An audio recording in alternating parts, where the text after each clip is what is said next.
Okay, I'm here to talk about merge sort and a couple of other sorting algorithms. Let's start by one of the simplest ones, bubble sort.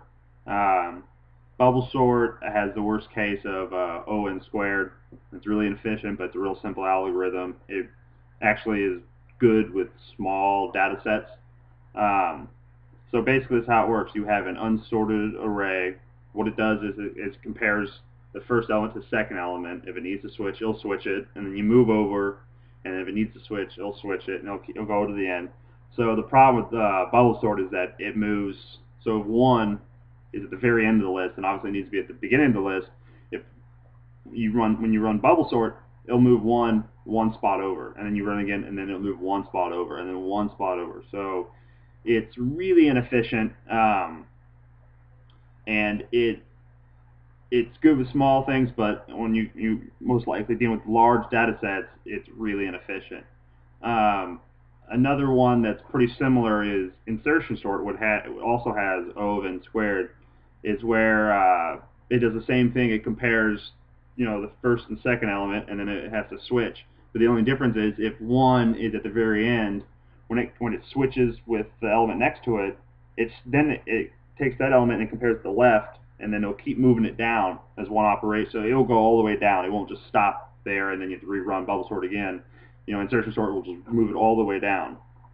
Then there's selection sort, where it also has big O of O(n) squared, and this one is pretty simple. Basically, you find the min. So you search the entire list, find one, put it in the first position. Next, you find the next smallest, put it there. The next smallest, put it there.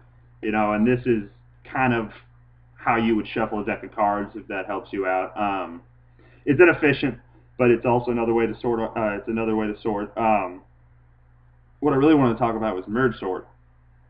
Merge sort has worst case of O(n) log(n), and let's see if I can. Let's try to explain this. Let's say you have 8 numbers unsorted. So you think of those in your array, the 8 numbers, as 8 individual cells of unsorted arrays. So after you have them split up with 8, their own, each array only has one element.